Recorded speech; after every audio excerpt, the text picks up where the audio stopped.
Good afternoon and warm welcome to Aalto University's public lecture series online. My name is Professor of Practice in Cybersecurity, Jarno Limnell, and I am responsible for this public lecture series.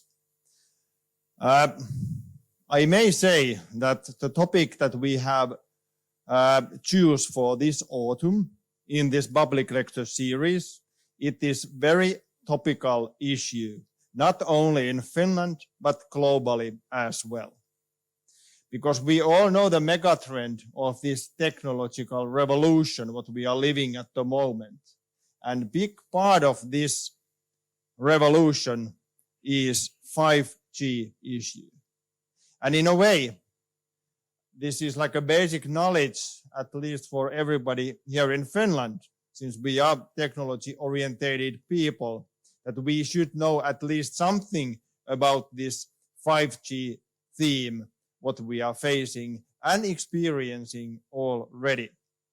And that is the reason why we wanted to organize this public lecture series this autumn and concentrating with the best experts in this field to give you the excellent lectures I can promise you on this topic. But before we are going to our opening lecture this afternoon, a few practical issues, especially to our students who are following this as well online because of COVID-19 situation still prevails. So students, as you know, in order to get the credits, you have to enroll in SISU.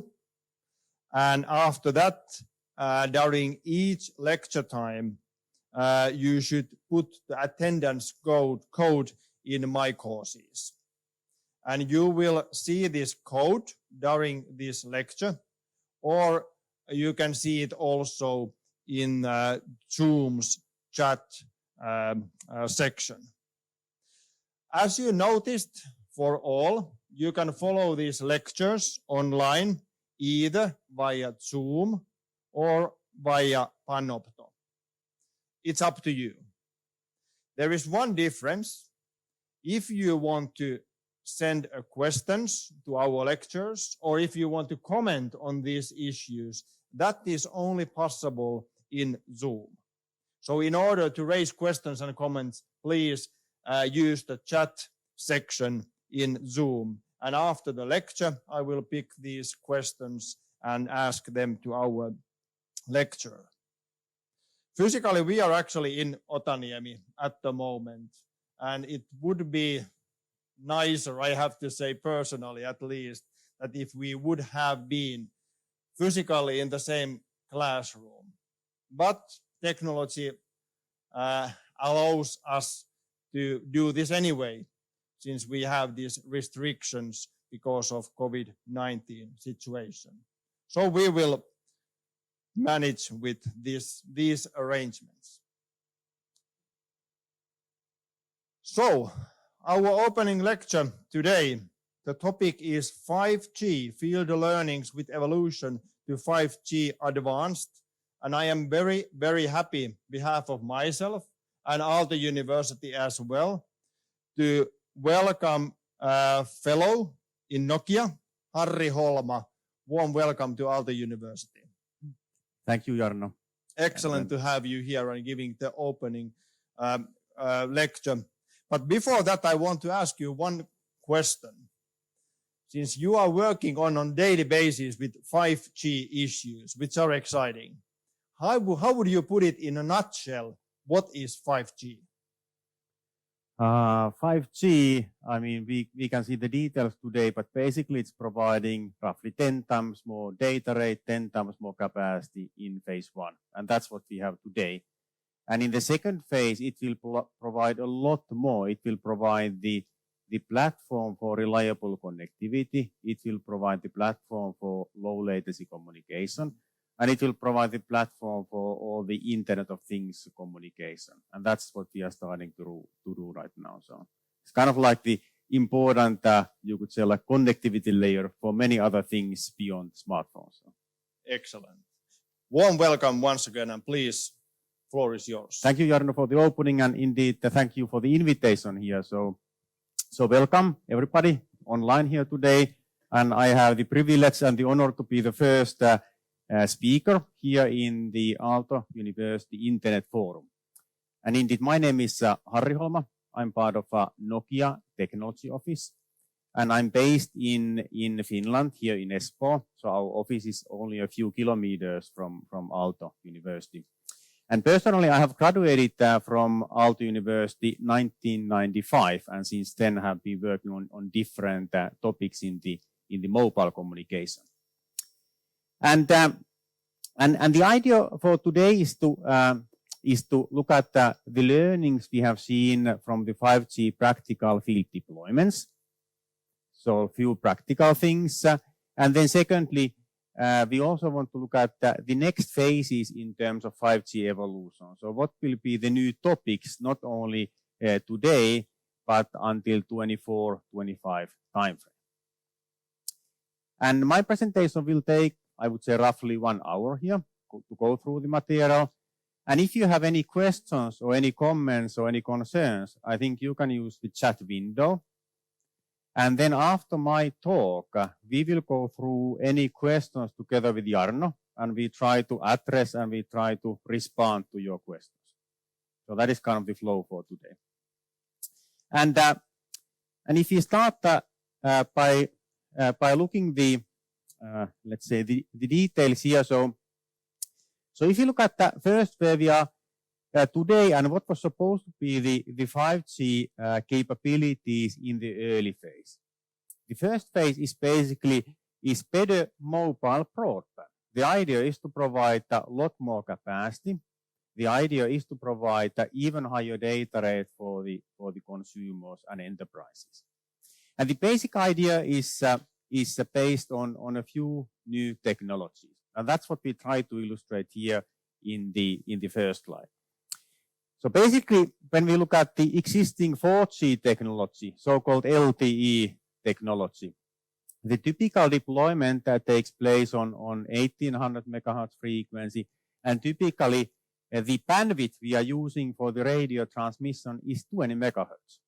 And that is practically the limit also as defined by the specific case, 20 megahertz. We also know that the practical spectral efficiency of the 4G radio is roughly 2 bits per hertz, which means that when we are building a new 4G cell in the network, that is able to provide roughly 40 megabits per second radio throughput. Now, when we go to 5G, there are basically two things changing in terms of underlying radio technology. The first one is bandwidth, meaning that the typical 5G radio bandwidth as of today already in the commercial network is 100 megahertz. That is 5 times more than what we have in the 4G LTE networks.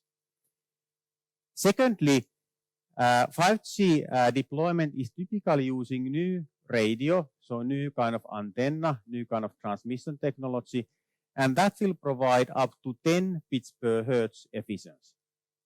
So roughly 5 times better radio efficiency compared to what we have in the typical 4G LTE network.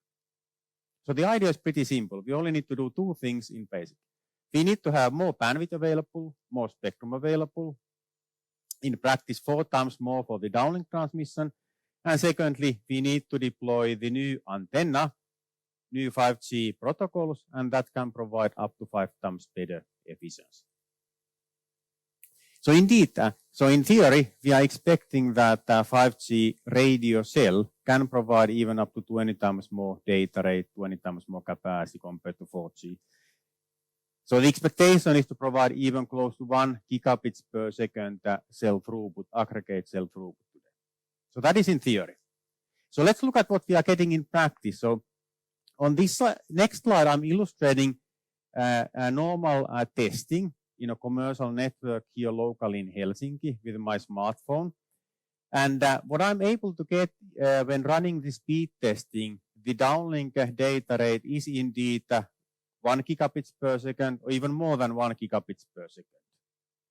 And an uplink data rate seems to be around 100 megabits per second, which is kind of showing that yes, the technology does work today in delivering even higher performance for the customers.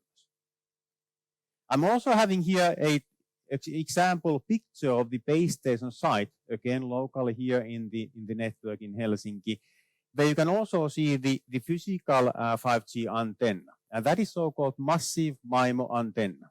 It's actually not massive. The name is highly misleading because the antenna is pretty compact and small. And the latest Nokia massive MIMO product is only 17 kilograms. So it's pretty nice in terms of like practical installation. But that is providing quite a nice performance because it can provide true beamforming. It has all the receiver processing here inside the antenna. And in Finnish, you could say that 5G is providing you data rate. You can have 1100 in terms of downlink and uplink through. So kind of illustrating that, yes, technology is available today and works pretty much as expected. Another example I want to show is from the US market. So now let's look at like a bigger market here. And what we are showing on this slide is practical average data rate in drive testing. And this result is now done by PC Magazine. And they published the latest drive testing result, I think it was 2 weeks ago or so. And they have been running similar kind of drive testing already for a number of years. And what you can see here is the evolution of the average drive testing data rate in the US market, starting from 2017, and the latest one is 2021 testing that was now published. And you can see that the data rate has been growing steadily for a number of years because of new investments and more capacity and new technologies already in the 4G network. But what I would like to point out here is that there was a massive boost in terms of data rate from last year to this year in T-Mobile network. So if you look at the T-Mobile example, last year the average data rate in their network was looks like 75 megabits per second. And this year, the average data rate in T-Mobile network was more than 160 megabits per second.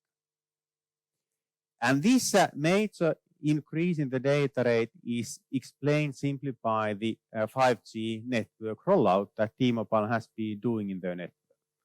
They have been rolling out the new 5G technology on 2.5 gigahertz band, and they are using the new massive MIMO beamforming antenna. And in the best markets or the best city, the average data rate was even around 300 megabits per second. That was actually Dallas market, where T-Mobile is using Nokia's radio products. And that is only the early phase. Remember, they only fairly recently started the 5G rollout. And my expectation is that once they further proceed with the rollout, with better coverage, new features, full spectrum allocation, the average data rate will potentially be around 500 megabits in a few years' time. And if you look at back in the history, 2019, T-Mobile average data rate was 50 megabits per second. I would expect it will be roughly 500 megabits per second in a few years' time. So that is very simply 5G story here, 10 times more practical data. You can also see that the data rate for AT&T and Verizon did not increase lately, mainly because they do not have a similar mid-band TDD spectrum available. They will start the rollout of 3.5 gigahertz band, but they don't have that spectrum available yet. They have done some low-band 5G, they have done some millimeter wave 5G, but those technologies we can look at in more detail later today, but they don't provide such kind of benefit in terms of average drive testing data. So now the story so far was that 5G technology as of today has shown to provide better data rate and more capacity. But what are the customers doing with that technology? So let's look at some example here. And I have taken now here the data volume from Korea, South Korea, because South Korea is now, you could say, the leading market in terms of 5G utilization. And what we are showing here is the data volume carried by the Korean mobile networks as a function of time. The green color here is showing the data volume in 4G network, and the red color is showing the data volume in 5G network. And what you can see here is that they started 5G commercially 2019, so slightly more than 2 years ago. And when 5G was started, you can see that the data growth even accelerated. So simply means that when customers are using 5G technology, they tend to use even more data than they used in the 4G networks. And there are a number of reasons for that. I mean, they can get higher data rate, they have new devices, there are some new applications, there are also some new pricing schemes. So many reasons here. But the learning is people do use a lot of data in the 5G network. Also, you can see that that today already 5G in Korea is carrying more than 50% of the data volume. So the data traffic has been very rapidly migrating from 4G network to 5G network. 4G data volume has been fairly stable, but now lately there has been already some decline because so many customers are already using 5G for their connectivity. And the data growth was actually 75% in around 2 years' time. So if we simply extrapolate that for the next 10 years or so, it means that the data volume will grow by a factor of 13 from here until 2030 or 2031.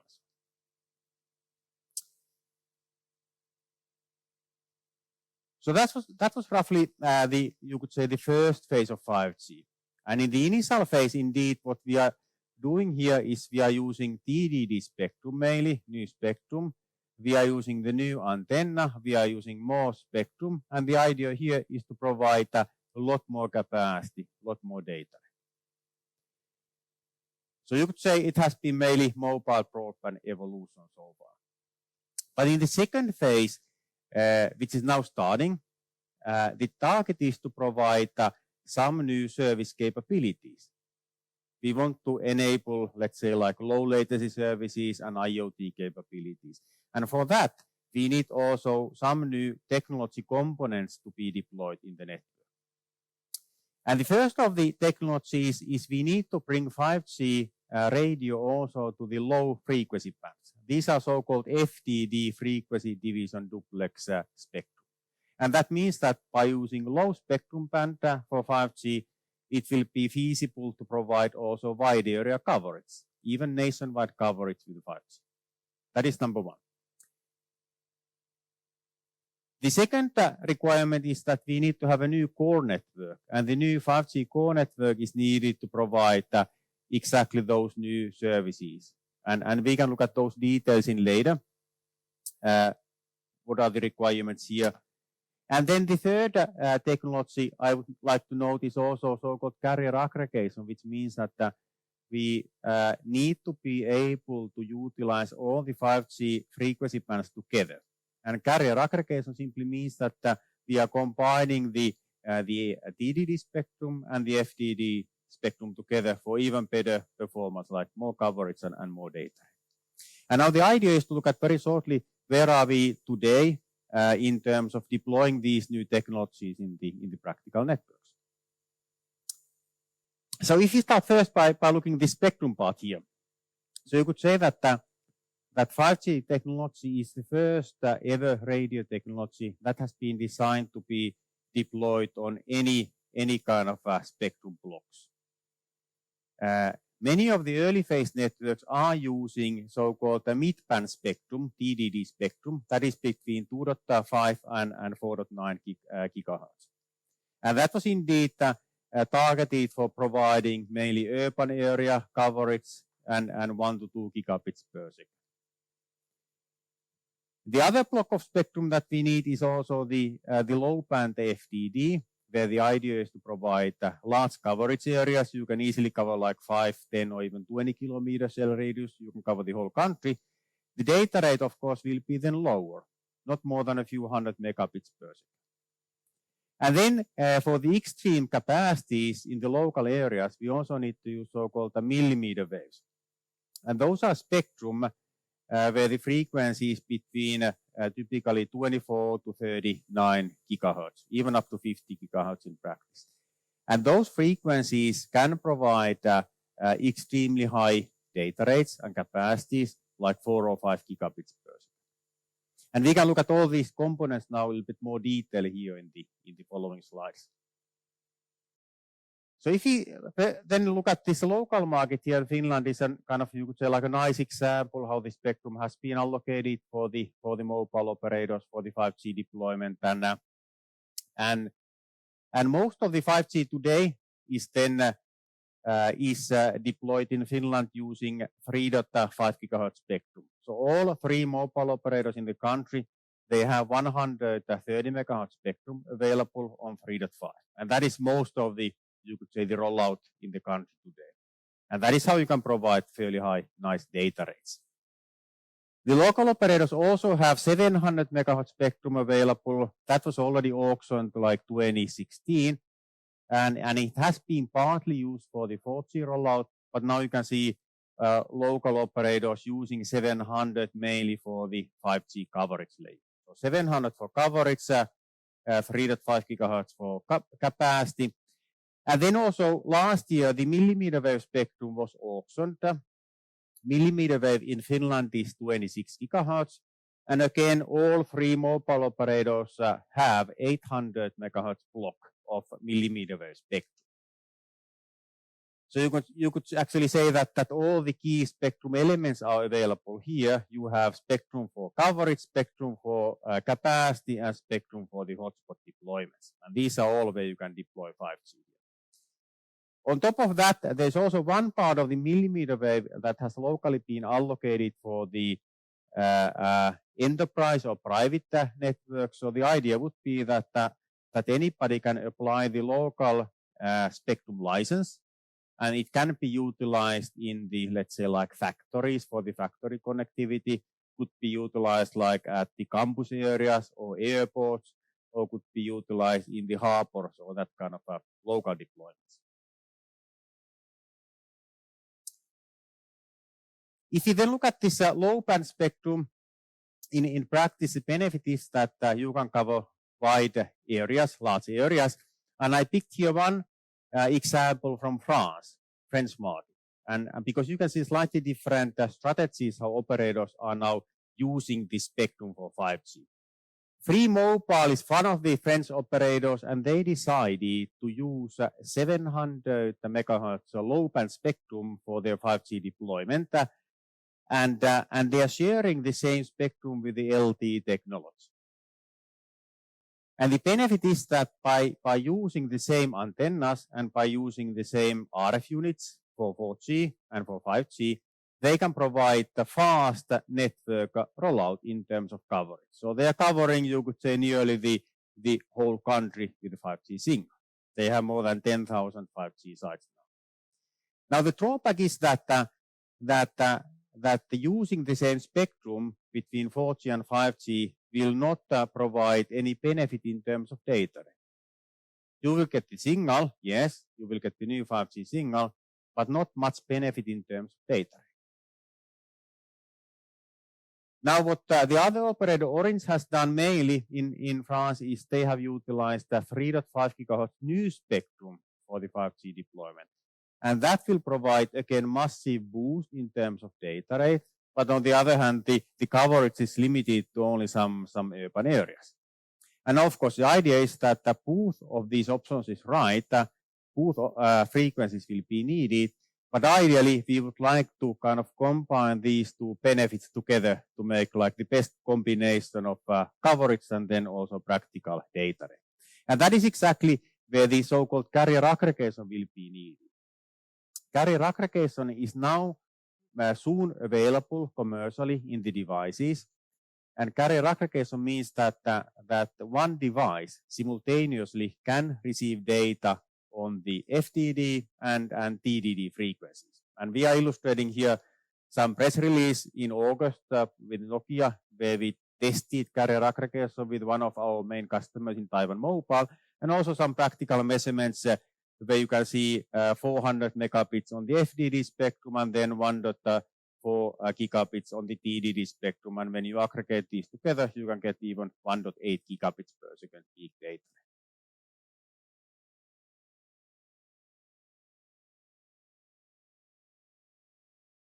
Then also one example, testing here locally using the low band spectrum. So if you look at all the local operators in Finland, they do have also FDD spectrum utilized for the 5G technology, and they mainly use 700 spectrum here. And here's an example case I tested in some rural location in the summertime, 5G 700. And I was able to get pretty impressive data rate, nearly 400 megabits per second data rate on 700. And the reason is that what I'm able to see here is not only the 5G data rate, but I'm able to see here the aggregated data rate of 5G 700 plus some LTE frequencies. So it means that even in the kind of rural areas, there is already some benefit that can be provided by the 5G technology today.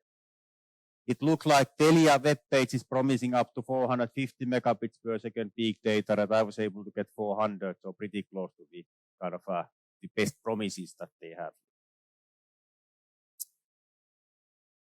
Another example I took also from the local market in Helsinki.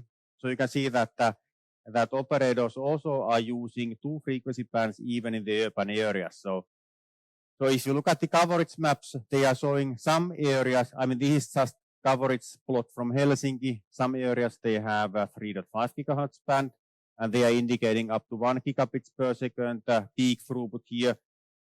In some areas of Helsinki, they are using 700 megahertz for the 5G deployment, and then they're indicating up to 450 megabits per second.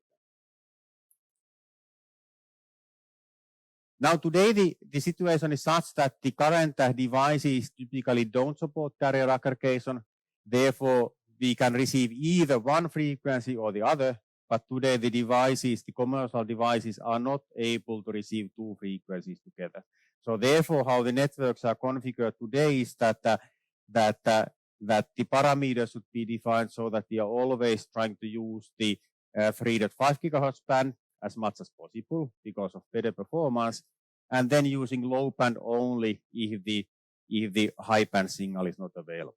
But of course, things will change when the new devices will support also carrier aggregation. And of course, today you can also see, or we can see today later, what kind of capabilities the new iPhone will have. I have no information, but I guess they will launch some new things today. So looking forward to that. So that was mainly about the spectrum discussion. The other important evolution element will be so-called standalone architecture, which means that soon you can run also 5G network without any LTE component. Basically, what most 5G networks are using today is so-called non-standalone architecture. Abbreviation is NSA. And that means that 5G radio always must work together with LTE. So we need to have LTE and 5G together. And also, we are using 4G core network for the connectivity. So the idea here was that let's bring 5G capability to the networks in a simple way. Let's use some of the 4G network protocols, and let's use 4G core network here. No need to change practically anything in the core network. No need to do all the protocols in 5G. Let's just bring 5G radio on top of LTE, and by doing that, provide a lot more capacity. So kind of simple upgrade on top of networks and boosting the radio performance. Now the next phase happening today is indeed the standalone architecture, where the idea is that 5G is running now without any LTE support. And that means that we need to have new 5G core network available, and then, of course, 5G radio connection.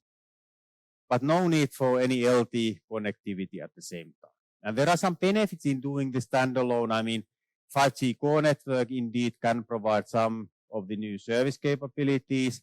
And also this deployment will be easier because no need to have two radios in the same device running at the same time. There are some tens of commercial standalone networks commercially available in the world today, and last number of trials. So you could say that the standalone deployment is in the fairly early phase today. T-Mobile US was, I think, one of the first, or even the very first commercial standalone network, and they started that I think August last year. So the very first one was roughly 1 year ago. And if you look at then what is the motivation for operators to go for the standalone network, I tried to list here a few kind of like practical things. Now, very first example is that when running the non-standalone option today, the mobile must be able to send two radio connections at the same time. Mobile has connection to LT radio, mobile has connection to 5G radio. And the problem is that the mobile must then split the transmission power between two radios. In standalone network, no need for LT transmission. The mobile can have full transmission power only for the 5G radio. So that will provide some benefit in terms of coverage. There's also some benefit in terms of latency. So clearly low latency is something that we would like to have for some new services, could be also some gaming or some other remote control services. And standalone architecture and new core network is one of those components that we need to have for providing low latency. Slicing means that we can provide different treatment in the radio for different services. The idea here would be that an enterprise customer may want to have dedicated guaranteed bandwidth for his application, and now with the standalone architecture and the signaling, you can be able to do that. Also, one other benefit is that when we don't have a LT radio, the mobile can use so-called 2x2 MIMO transmission. So mobile can use two antennas for the uplink transmission. And that can provide even more than 200 megabits peak data rate, only transmission. There's some simplicity benefit also, and also there's some benefit in terms of mobile power consumption, because no need for two radio transmissions, that will minimize the power consumption. So that is why now operators are gradually moving to standalone architecture. Then low latency indeed has been one of the big topics in 5G networks, because we believe, and the industry believes overall, that if we can provide low latency and if we can provide high reliability, then there would be a number of new applications that you can run on top of mobile networks. It could be that earlier we need to have a kind of like cable connection for high reliability, but now some of those use cases you can run on top of 5G radio. It could be like some remote control of machinery. It could be some factory control, robotics. It could be also some practical gaming where the latency is important.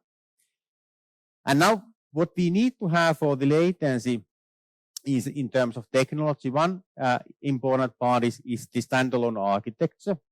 And we can already see today that the standalone architecture will provide some control plane latency benefit, which means that the setup time is shorter, the transmission time for the very first packet will be shorter.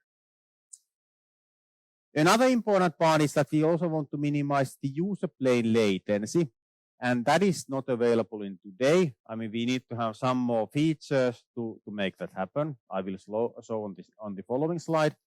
And then also slicing will be needed. And the point here is that if we provide low latency, there is always some penalty in terms of efficiency.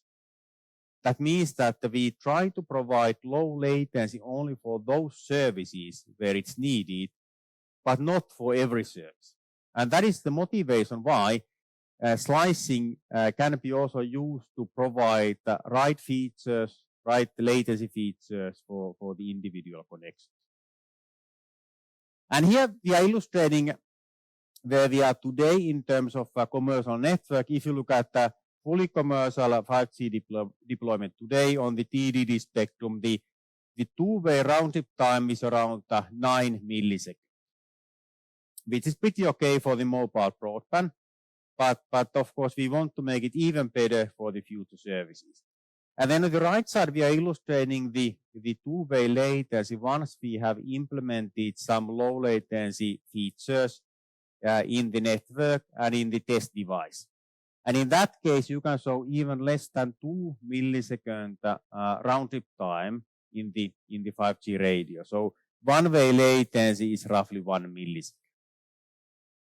So the message here is that the radio in the future has extreme capability for the low latency. We don't have it commercially available today, but once the technology is deployed in practice, then we can expect also extremely low user latency to be available.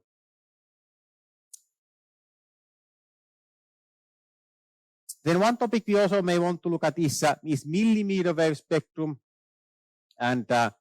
And that was, you could say, a completely new spectrum block that has never earlier been used for the mobile communication. Millimeter wave is not used by 4G technology at all, and millimeter wave earlier has been mainly used for like point-to-point radio links. And today there are, I think, hundreds of thousands of millimeter wave base stations running globally, mainly in the North America. So a lot of practical experience here. And one of the benefits of the millimeter wave spectrum is that it is cheap, because remember that operators need to pay typically a lot for getting access to new spectrum. Low band spectrum is reasonably expensive, but millimeter wave spectrum is clearly lower in terms of cost. And what I'm showing here is the relative price in the auction per megahertz. And the reference point here is low band spectrum. If you go to mid band spectrum, it's like 3 or 4 times lower cost. And if you go to millimeter wave spectrum, it's even like 100 times lower in cost. So a lot of spectrum with a fairly low price. But let's look at how to utilize that piece of spectrum in practice. And one use case here is to provide extreme data rates. Remember that operators have typically up to 800 megahertz spectrum available on millimeter wave, and also devices support up to 800 megahertz. And in that case, you can indeed provide extremely high data rates. We are illustrating here a test case we did locally here in November last year with Qualcomm and the local operator Elisa, where we even aggregated 2 blocks of 800 megahertz spectrum, and by aggregating those together, you can show even 8 gigabits per second peak data rate. If you only take one piece of 800 megahertz spectrum, you can still get like 4 to 5 gigabits per second. And the use case is fairly simple. I mean, it could be the extreme capacity. Maybe nobody will need 4 or 8 gigabits for one connection. But the idea is that this spectrum could be quite valuable in the big crowded events. Could be like a sports stadium, could be like some music festival or any kind of like mass events. Because the idea is that if you have 8 gigabits capacity, it would be equal to having like 1,000 customers, everybody getting 8 megabits video connection. So a nice solution for the extreme busy areas.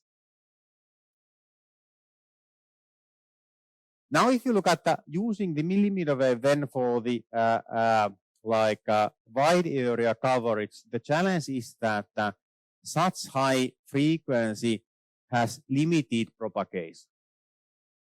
The basic kind of physics is telling that when we go to higher frequency, the cell radius will get shorter, signal propagation is worse.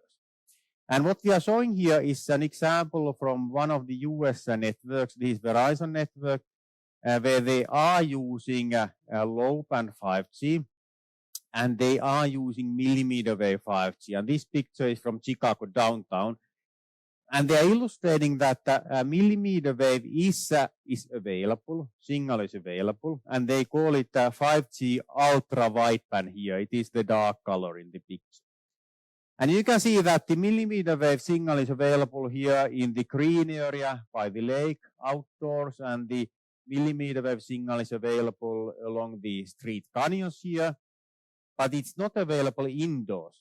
So they don't show any coverage inside the buildings, and also they mainly show the coverage area in the very kind of like busy areas or central areas in the city. And that is indeed expected if you look at the propagation learning. So millimeter wave has difficulties in penetrating indoors. It's extremely difficult to provide coverage from outdoors to indoors. And also the millimeter wave signal has limited kind of propagation around the corner. So the learning is that using millimeter wave for covering smartphones is fairly difficult. But what is now more promising with the millimeter wave is to use it for the fixed wireless access.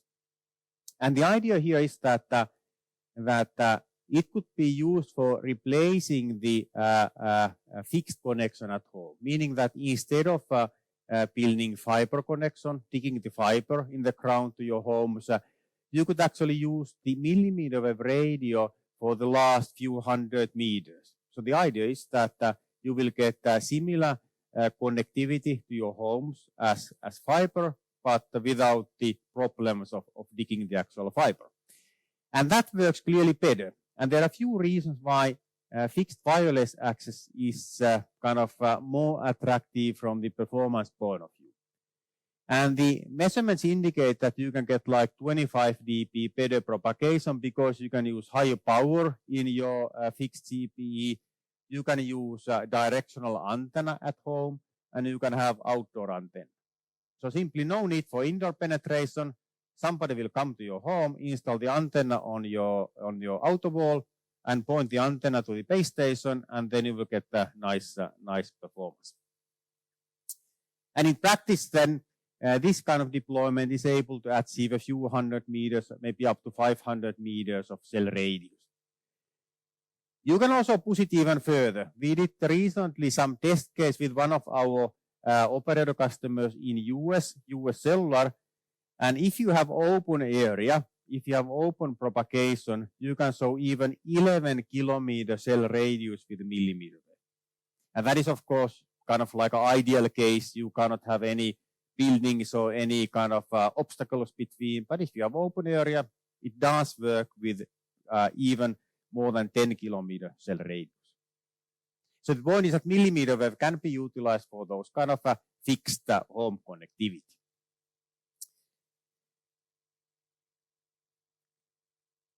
Then I also tried to do some benchmarking here. What would be the difference if we are providing home connectivity using the mid-band spectrum, that is 3.5 gigahertz band, and then millimeter wave spectrum like 26 or 28 gigahertz. And this, of course, one kind of like an important topic in many markets because you know that Finland is the country where the mobile data consumption is one of the highest, or maybe even the highest in the world. The average person in Finland is using nearly 2 gigabytes of data per day. So 2 gigabytes per day, which is like around 60 gigabytes per month.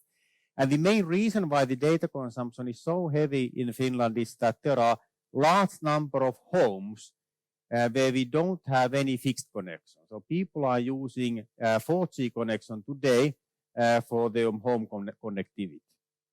And now in the next phase will be, of course, 5G, the option how to improve your home connectivity. And right now in Finland, 3.5 gigahertz band can be utilized for those home connectivity. And the benefit is that in many cases, 3.5 gigahertz deployment today can utilize existing base station sites. So operators don't need to add any new sites. And also typically customers at home, they don't need to have any external antenna. So what you need to have is this kind of CPE router, which you can get from the operator, buy from the operator, and then you can place it by the window or some other location at home where the 5G signal is available. And then you will get the indoor coverage with the Wi-Fi or wireless LAN solution. So it's fairly simple. And in many cases, you can guarantee several hundreds of megabits data rate. In the very best case, maybe 1 gigabits per second.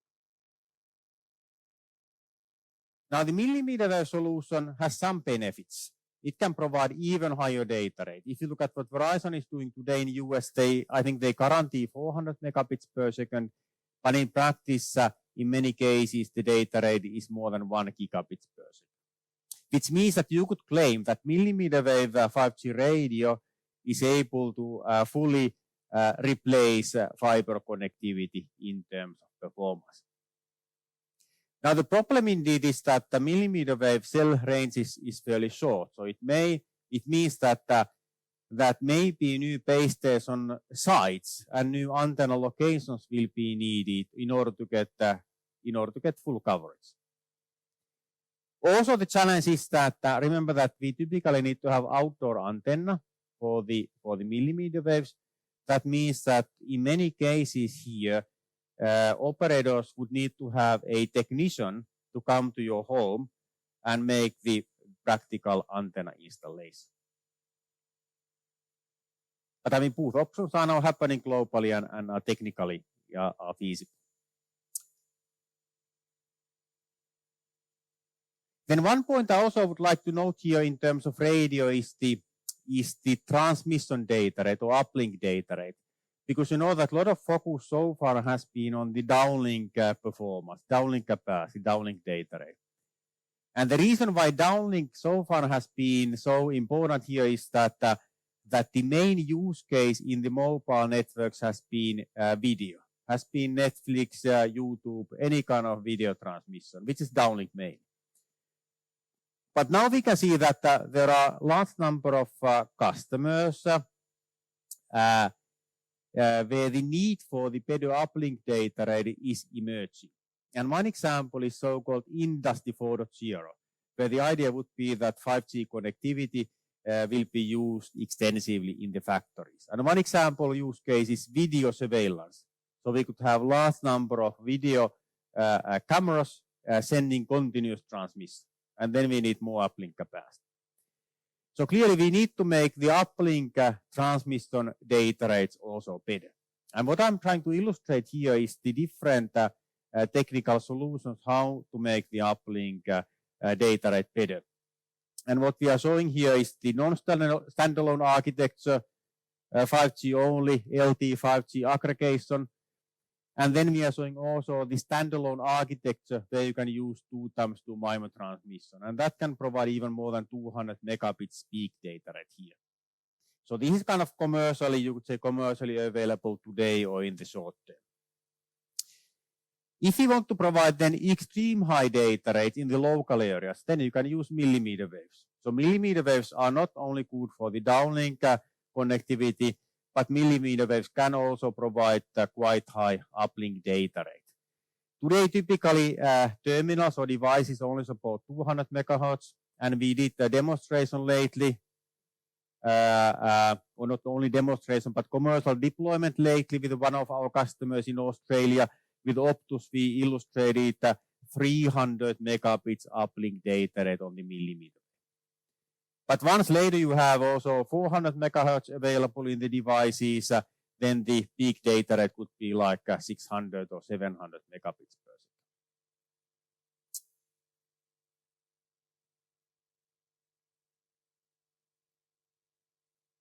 Now, of course, one important part is also devices. So what kind of terminals we have available for the 5G connectivity. And I'm using here some kind of illustrations where are we today in terms of having the 5G support in the smartphones.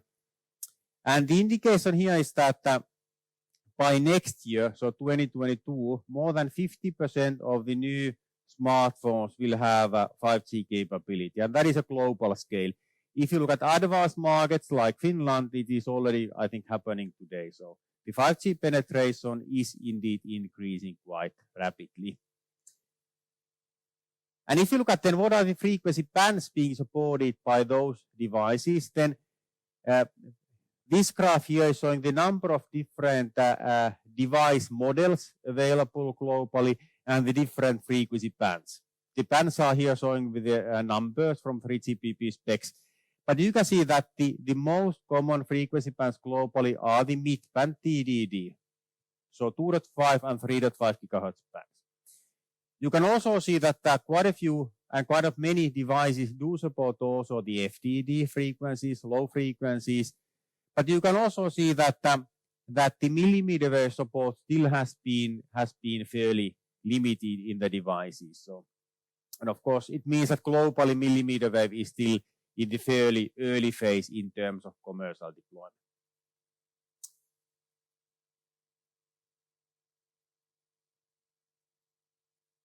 Then also one topic is voice. I mean, we are not only talking about the data connection, but just to remind also that the new networks are able to run also the plain vanilla voice service, and there is also some benefit here. We are showing here the voice quality, voice over LTE or 4G network and voice over 5G network. You can see that there's some benefit in terms of voice quality available.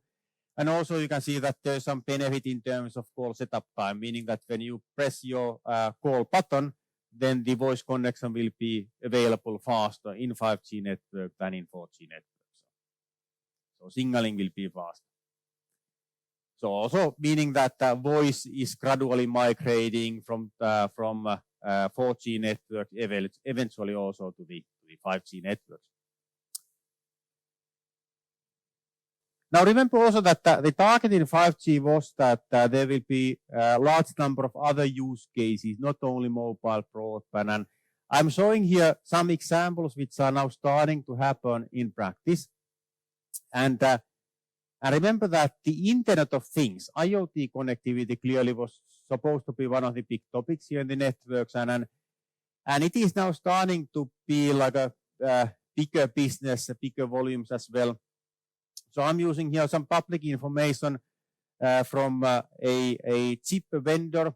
Nordic Semiconductors is a company who is, I think, number one globally in Bluetooth chips, but they have also 4G LTE IoT chipset available. And this is of course important for the local market because they have a major R&D site in Oulu. And Nordic Semiconductors reported in the second quarter result that they have the first quarter ever with meaningful cellular IoT revenue. So meaning that their chipsets are now indeed selling clearly better than like last year. Another example is car-to-car communication. You remember that 5G was expected to improve the road safety, car connectivity. And now, again, public information out is indicating that they are soon starting to ship cars where they have wireless module that can support V2X connectivity. V2X means vehicle to vehicle or vehicle to infrastructure connectivity. So meaning that the cars are soon also be able to utilize direct communication between the cars and communication from the car to the network. And they are indicating that it will now start in China and other markets will follow in 23 timeframe. And the third example I'm picking here is a private enterprise network. So one of the targets was that historically 2G, 3G, 4G was mainly deployed by the mobile operators for the simple reason that spectrum, licensed spectrum was only available by those operators. Now things are changing. Already LTE technology can be deployed in the local networks using licensed or unlicensed spectrum. And also 5G radio is designed in such a way that it can also be utilized for the local deployment. And one example is that in Germany, the spectrum allocation for 3.5 gigahertz band was done in such a way that there was one part of the spectrum that was not auctioned, and that part of the spectrum is then allocated for the private networks. And there are already more than 100 private network licenses available. And that means that some factories or some other kind of enterprises have acquired a piece of spectrum for their local areas to use for the connectivity. It could be like Bosch Automation, it could be Volkswagen, BMW, any kind of big factories. And if you look at from Nokia point of view, the public information is that Nokia has more than 340 enterprise customers that have deployed a Nokia private wireless solution. One example is Helsinki Airport. They do have a private network for providing connectivity.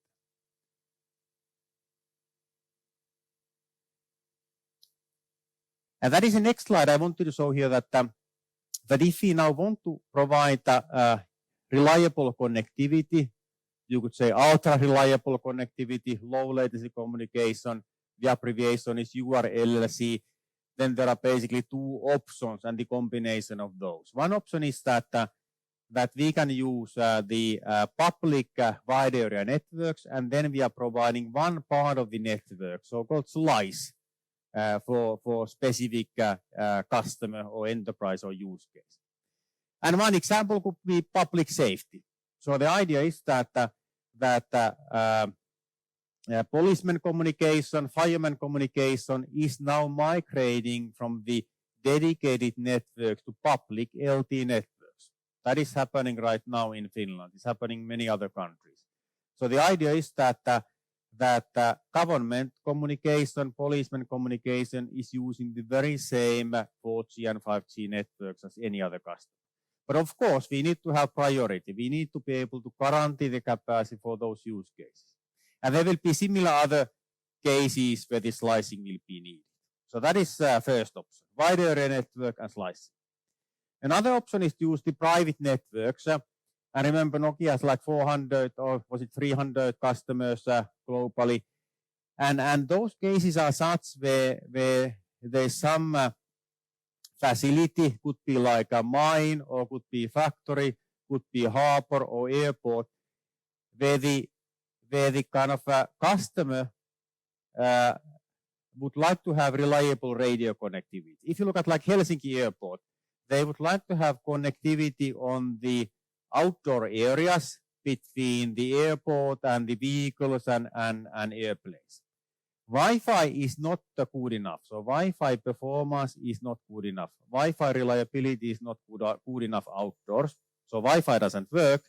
Also, they don't want to use public 4G or 5G networks because for the security reasons, they want to keep all the data in their own premises. And that is why they want to have, and they already today have a local private LTE network at the airport. And many similar cases happening globally.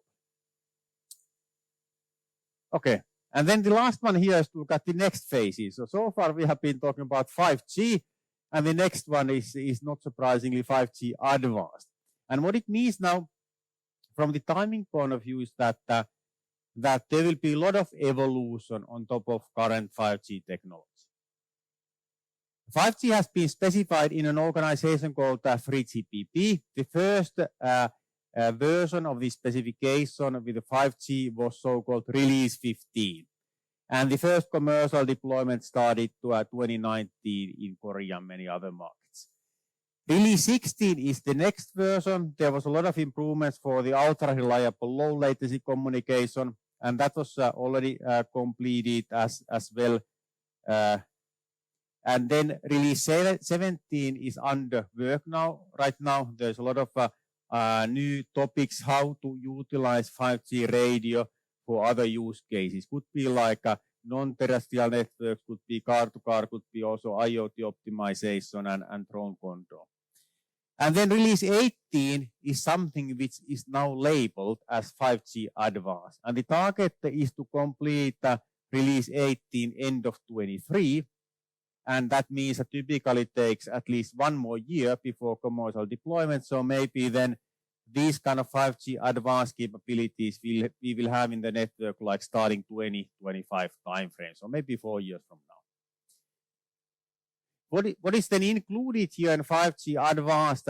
I tried to divide this into 4 different areas. So one area is that there will be new use cases or usage areas where the 5G radio can be utilized, meaning that not only for the smartphone connectivity, not only for the laptop connectivity, but the idea is to use very low-cost Internet of Things connectivity. It is non-terrestrial, meaning that satellites can use even 5G radio.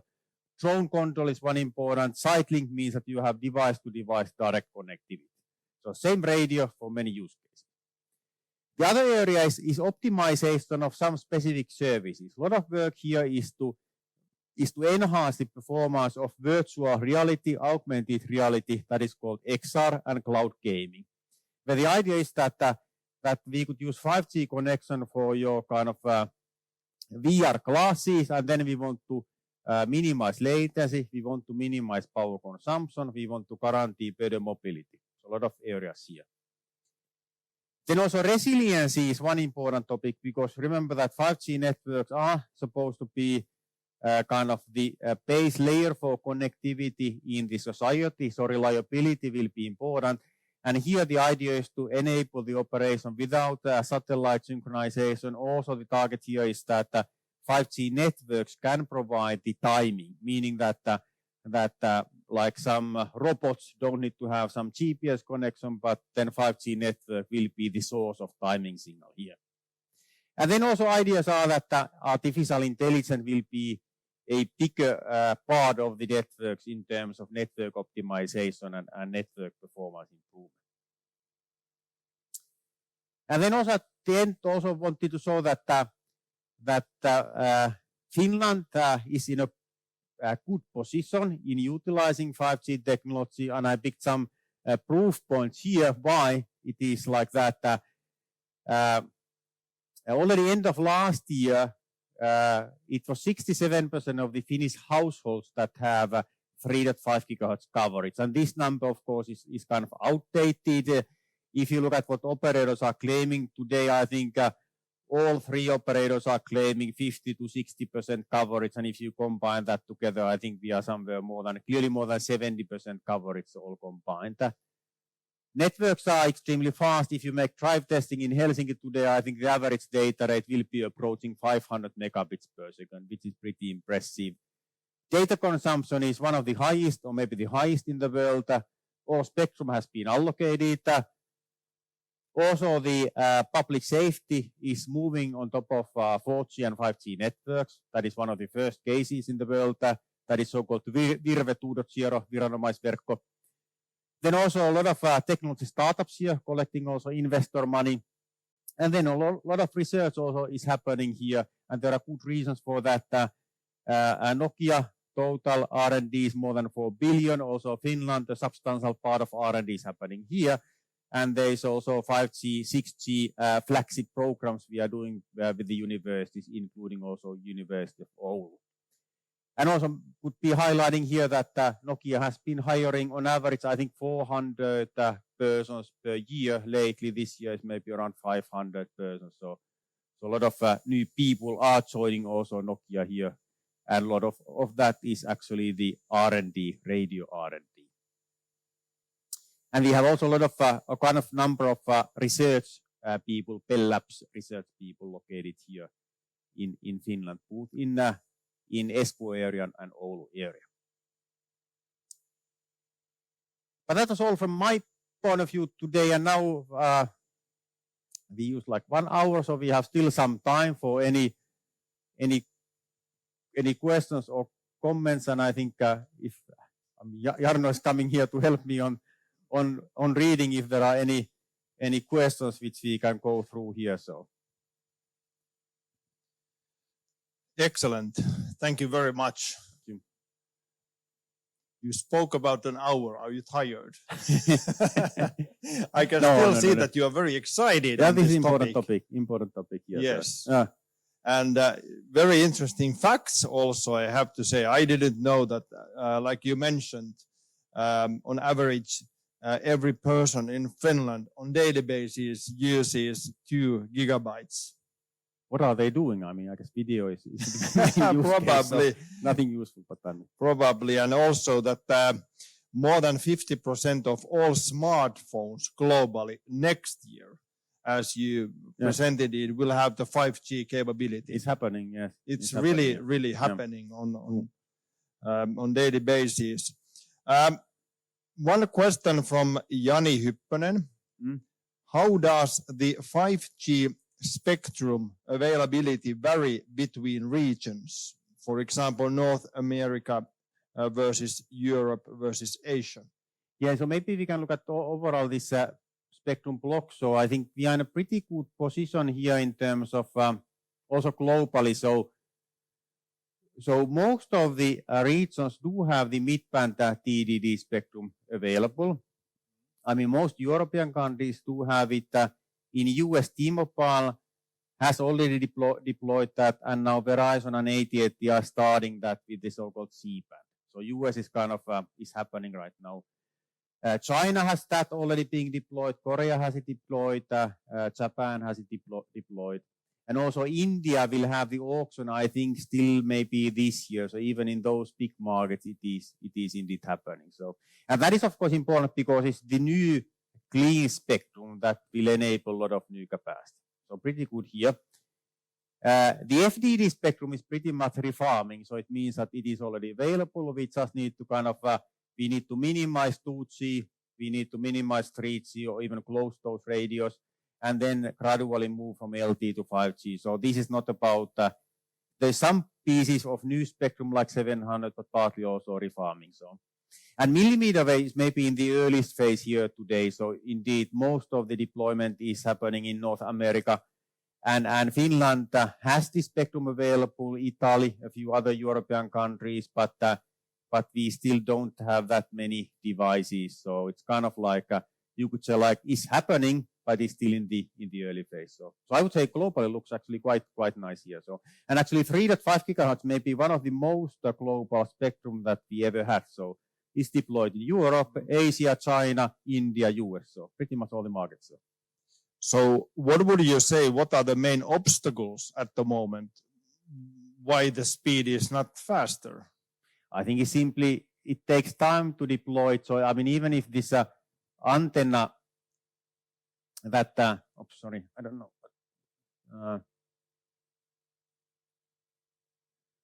I mean, even if the antenna is fairly small, I mean, then remember that like in Finland, operators have roughly 8,000 such base station sites. So simply the physical work will take some time because somebody has to climb here and put the antenna here and put all the cabling. So the rollout, the radio rollout will always take time. So, and that is always the kind of point in the radio that even if there's a lot of software things, then there's always a need for new hardware because new frequency band transmission power is always like a piece of hardware.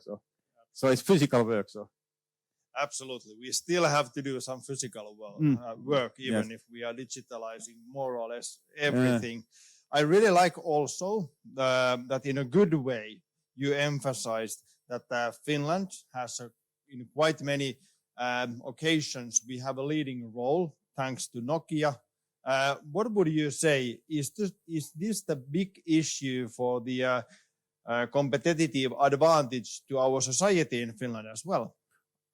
It definitely is so. I think, I mean, you could say that the network quality is one of the best in the world because if the networks would be bad, people couldn't use so much data. So it's kind of like because you have a great networks and high capacity, people are able to utilize that even for the home connectivity. And at the same time, there will be, of course, many other use cases. If the network quality is good, you can run other things on top of those networks, which otherwise would be difficult. Like if you look at this remote working, many people are able to work remotely from the summer cottages because of the connectivity, so, which is not true in all countries. So. Yes. One part of every development of technology is, of course, taking care of the security into consideration as well. What would you say in general when you are thinking about 5G? What are the key or main security challenges what you are facing nowadays? I think the first, the kind of background is that that security is becoming more important simply because it's not only consumer entertainment, but it's going to be critical communication running on top of networks like production factories, could be government or policeman communication. So there's a clear reason why the security has to be better, and also reliability has to be better. And I think there's no single reason that you can make the technology highly advanced, but also you need to think about like this, how you deploy the network and how you control the network. So the security is not one piece of software, but it's got something that you have to like integrate everywhere. Everywhere, exactly. So absolutely. Ilya Zaletsky is asking, theoretically speaking, is it possible to develop 6G?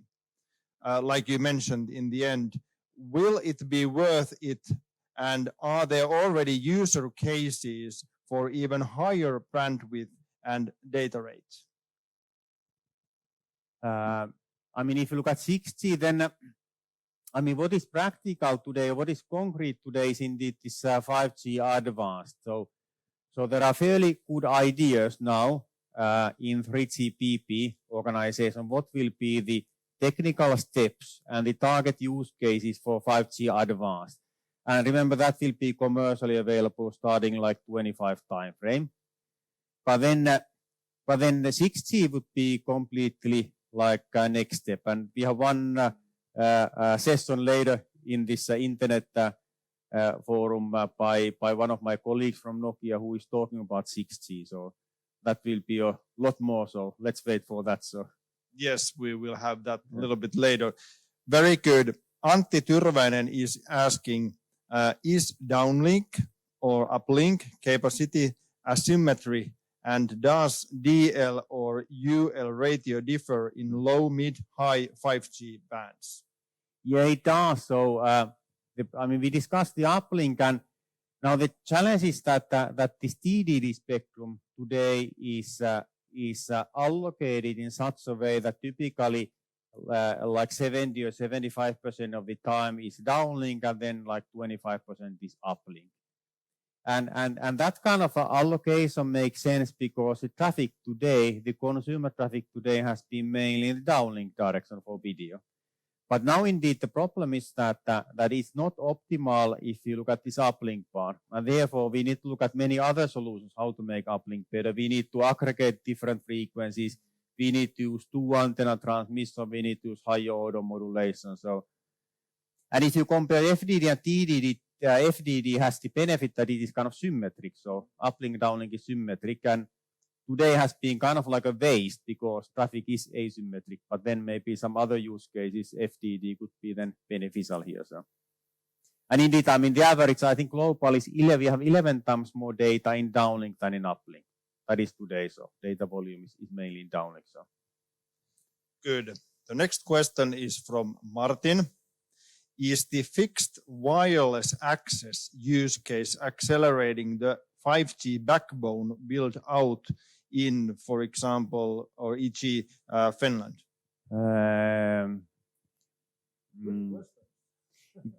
Yes, so indeed. So I think it's maybe not exactly.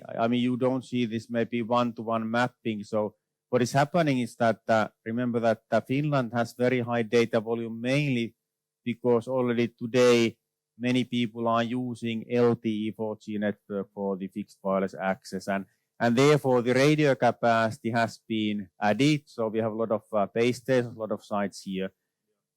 Now the backbone, I think if you look at this connection from the base station to core network has not really been maybe the big limitation. I think at least 50% of the sites, I think, in the country have fiber connection today, which you can easily upgrade. And then many of the rural sites, they have a microwave radio, which also can be upgraded. So if you go to the new microwave radio products from Nokia, you can go some tens of gigabits connectivity. So I think backbone or if you look at the transport network, has to be upgraded, but it has not typically been the bottleneck here. So you have technologies to do it. So. Next question is from Jani Hyppönen. Do you think IoT as the main driver for 5G, and how does that affect on security?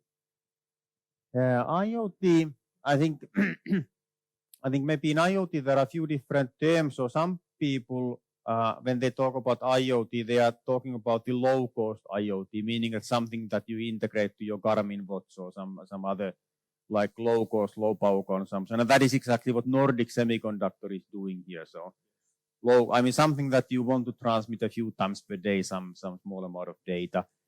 Other people use IoT for the kind of factory connectivity, like industrial IoT, where your target is to provide the low latency, extreme reliability. So, and I think both cases are happening. This low-cost IoT was defined on top of LTE, but has been fairly slow starting. So we now have only first indications that this low-cost IoT is now picking up here.